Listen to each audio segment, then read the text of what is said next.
Welcome back, and thank you for joining me for yet another very packed hour. As I've said before, one of the issues we're going to be discussing is this one. The headlines, and they're always a bit over the top, aren't they? Carnage. I don't think it's carnage. Outside Tate Britain.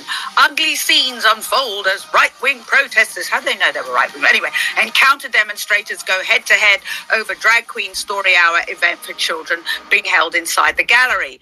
The Tate hired a drag queen to read stories to children. The gallery's website describes the performer as the first drag artist in Europe to read stories to children in a nursery. That wasn't the first occasion, but that's what they said. Previously, and I've got to read this out, a spokesperson for the Tate said, "We do not program artists in order to promote particular points of view, nor to reconcile differing points of view. Our galleries offer a broad program and visitors have the freedom to choose which aspects of it they engage with." So some parents chose to take their children to have stories read by a drag queen. And that's what caused a lot of protest. So having a look about this, I wanted to look at some of the groups and who was involved. One of the people, and I've got my piece of paper here and I've gone all one of the groups that were involved is our next guest. I believe she was, she will correct me if I'm wrong, Claire Loneragan, who's from Women's Rights Network. Now, I've got a statement. I had a statement. I went online and I had a look at Women's Rights Network, and I just wanted to know what they stood up for, and I've got it here, but I can't find it at the moment, but I'm sure she'll tell us what they stand for. So Claire Loneragan joins us now. Claire, can you just remind me, because I've gone all dumb and stupid and lost a bit of paper, tell me about what does your group stand for? Hi, we're the Women's Rights Network, and our members are from all political parties, all faiths and none. We represent all women. We're all ages too. We've got young women, young mums, mums with older children, grannies. And what we're concerned about is the erosion of women's rights that we've been seeing recently, mostly in respect of single-sex spaces. But we're also concerned about the sexualisation of our children and the recent trend to medicalise gender non-conforming children. Okay, so let's talk about this particular incident or particular thing. What is your, and I'm assuming you have opposition, what is the issue? Let's put it that way so you can describe how you feel about it. What is the issue for you and your members about this storytelling, parents choosing to take their children along to listen to a story being told by a drag queen? Yeah, I'm just going to correct your earlier statement and make it very clear that the Women's Rights Network members were not at the Tate protest yesterday. Oh, thank you. Thank you. Yeah, so thank you for doing that, because I just went on. I saw it. You were not there. Sorry, I beg your pardon. But so on your website, you had a little bit about this, but so you weren't there. Concerned by it, but we weren't present. And the reason we weren't present is because when we started looking at Drag Queen Story Hour, we knew that this was something that was concerning us, but we decided not to protest the events because we didn't want to create a hostile environment for families and children. We care about the children, and that's our primary concern. So we certainly didn't want to contribute to creating a more hostile environment or making things unpleasant for them. But our issue with Drag Queen Story Hour is that we just don't think it's good for children to expose them to hypersexual material. Obviously, exposing them to hostile confrontations isn't really any better. But what we really think is needed is a proper debate and some objective scrutiny of these events. Who wants Drag Queen Story Hour? What benefits does it bring to children? What harm might it cause to them? And really, in these cash-strapped times, if you're going to spend public money. So can you just explain to me what you mean by hypersexualized, the whole thing surrounding it, the sexuality and the sexualization of children. Sure, can you just explain that a little bit more for our listeners and viewers? Sure. I mean, drag queens are adult entertainers. They're adult They work in adult environment. They're not supposed to be for children. They were never, that wasn't what their background is. So when they come into an environment like a library or schools, and they have gone to schools too, and they're wearing the same costumes as they would wear for their adult entertainment shows, that's what I'm talking about when I'm saying that they're very sexualized. They've got very, sexualized makeup. So would it be okay? But would it be okay if they did, for instance, like they dressed like Lily Savage, because that was a prime time? Well, they had 9 million viewers at family time. If they dressed more like Lily Savage as a drag queen, or Dame Edna Everage, or Brendan O'Carroll and Mrs. Brown's Boys, if they dressed more like that and did the same thing, since it's okay for people to sit down in front of the is that all right? Is that all right? Is that better? Is it more the clothes that they're wearing? I don't think it would be as damaging, but by the same token, I would really want to ask, why is it that we want men dressed as women to read to children? What is it that the children are going to take from that? What's the purpose of it? What do you think children might take away from pantomime then? Because you've got men dressed as women there, or Lily Savage. Remember, I think Lily Savage and Paul O'Grady did Blankety Blanks and family entertainment. In your mind, are children damaged by watching pantomime or watching Lily Savage or Dame Edna? No, I mean, this argument that drag queens are just like pantomime dames, aren't they? So what's the problem with them? Doesn't really hold water. I mean, yes, it's men dressed in women's clothes, fair enough.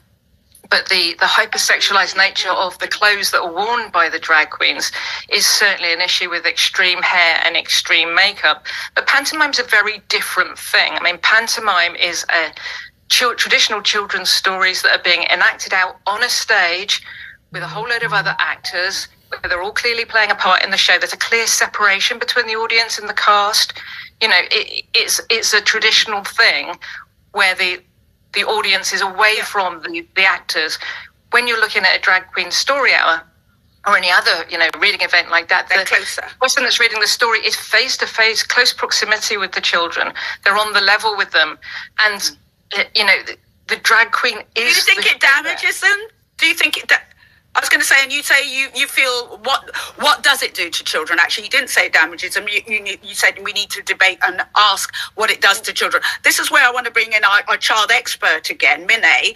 I don't know if you heard explain her background, but that is a question that we should put to Minnie. Minnie, the question that Claire is asking, many people will are asking, does it damage children? What does it do to children? That's what Claire was saying. Oh, we can't hear Minnie. Sorry, Minnie, just a moment. We've just got something wrong with your volume. Can we sort that out so we can actually hear? Sorry, Claire, about that. I was just. Yeah, okay. I mean, right. Sorry, Minnie. Let's just get Minnie to answer that one question. Minnie. Can we hear her now? No, we can't hear her. The takeaways for children are going to be different. Sorry, Minnie. Depending on their experiences, but self-acceptance being a key takeaway for some children. Some of those that are grappling at a very young age. Who am I? I don't feel right as I am. And then there's a drag queen talking to them, going through a lovely story with them. And it makes them feel validated, normal. It's okay to want to dress a bit different out of societal norms. It fuels the imagination, creativity. It enables them to see a different way of living. We're not a homogenous group as human beings. Difference is okay. I'd also like to point out to you both that every drag queen doing the story times is enhanced DBS checked. They're not predatory paedophiles. The organisation I worked with previously, they were the first ones. They were the first ones to have drag queen story times across their 40 nurseries, and the children and all families could not get enough. Since their inception back in 2015, they were oversubscribed for many months. It's not telling us that children and their families don't want this. Actually, there is a desire. So, Mina, I didn't realise this has been going on from 2015. Either did I realise that there was such... checks on them. So that's something new. So Claire, what does that put your mind at rest or raise even more questions for you? Nobody's been saying that drag queens are paedophiles, and I'm certainly not here to say that. What I am saying is that they're blurring the boundaries between, male and female. A lot of the children actually go away from a drag queen story hour thinking that the drag queen is a woman. And, what they've seen is a hypersexualized woman turn up and read a story to them.